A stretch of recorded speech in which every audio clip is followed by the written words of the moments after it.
तो भारतीय संविधान पर अपनी बात को आगे बढ़ाते हैं। पिछली बार हमने कुछ मौलिक अधिकारों को समझा था और आज इस यात्रा को और आगे ले चलेंगे।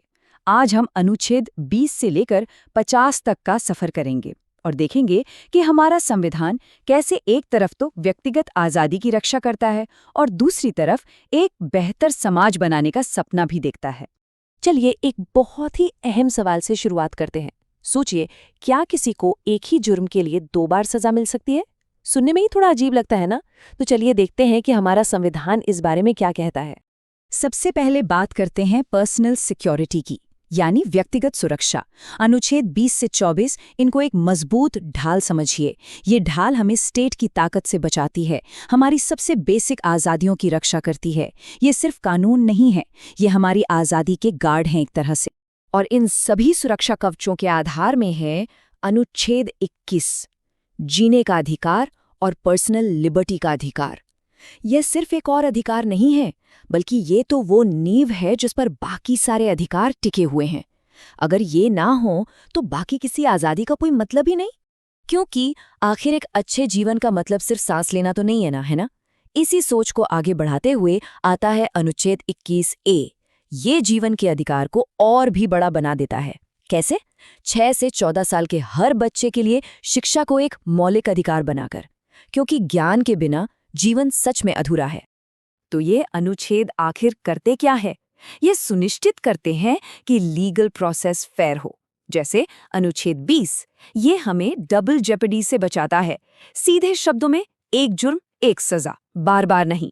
और फिर है अनुच्छेद 22, जो मनमानी गिरफ्तारी और हिरासत के खिलाफ एक प्रोटेक्शन है।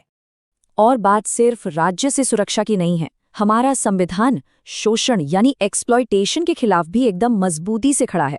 देखिए, अनुच्छेद 23 ह्यूमन ट्रैफिकिंग और जबरन मजदूरी जैसी चीजों पर सीधे सीधे रोक लगाता है। वहीं अनुच्छेद 24 बच्चों के भविष्य को प्रोटेक्ट करता है। 14 साल से कम उम्र के बच्चों से खतरनाक फैक्ट्रियों में काम करवाना बिल्कुल मना है। तो पर्सनल सिक्योरिटी की बात हो गई। अब आगे बढ़ते हैं और बात करते हैं उस चीज की जो इंडिया की असली पहचान है, यहाँ की डाइवर्सिटी, अलग अलग आस्था और संस्कृति। देखते हैं कि संविधान इस खूबसूरत ताने बाने को कैसे प्रोटेक्ट करता है। तो यहाँ पर आते हैं अनुच्छेद 25 से लेके 28 तक।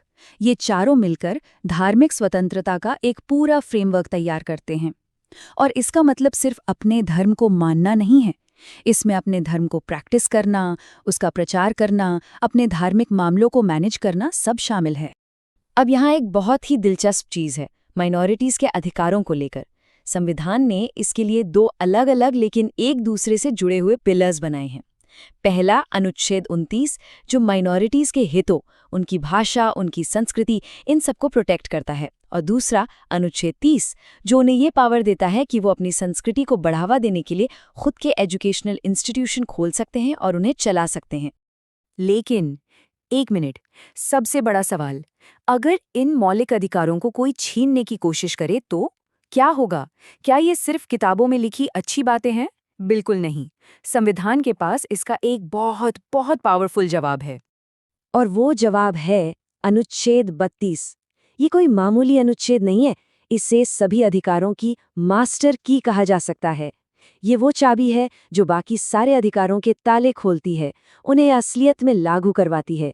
जरा इसकी पावर के बारे में सोचिए। अगर किसी भी मौलिक अधिकार का उल्लंघन होता है तो ये अनुच्छेद हर नागरिक को सीधे, मैं दोहराता हूँ, सीधे सुप्रीम कोर्ट जाने का अधिकार देता है। इसी वजह से डॉक्टर अंबेडकर ने इसे संविधान का हृदय और आत्मा कहा था, the heart and soul of the constitution.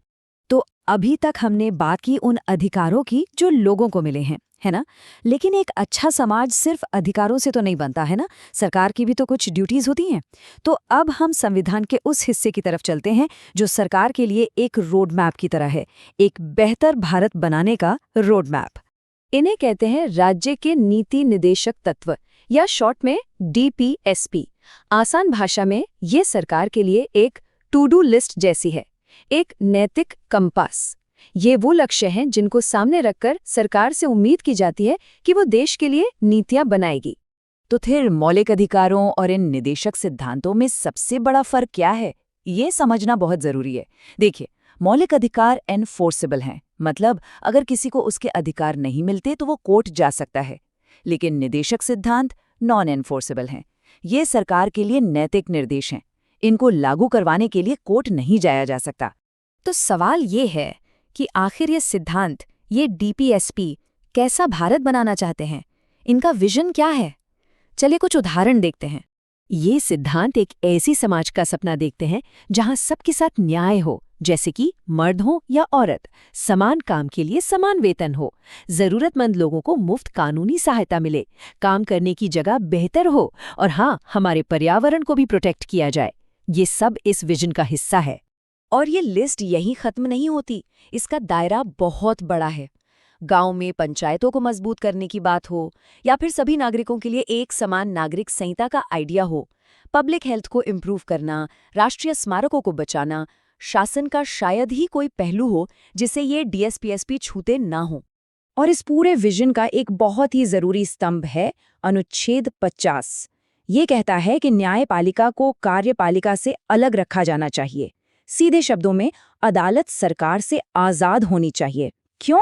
ताकि वो बिना किसी दबाव के निष्पक्ष फैसले दे सकें। एक स्वस्थ लोकतंत्र के लिए ये बहुत जरूरी है। तो आखिर में एक सवाल रह जाता है, संविधान लिखे जाने के इतने सालों बाद आज के भारत के लिए ये टू डू लिस्ट, ये निदेशक सिद्धांत कितने प्रासंगिक हैं? क्या ये सिर्फ एक दूर का सपना है, या एक ऐसा सफर जिस पर हम आज भी चल रहे हैं? ये सोचने वाली बात है।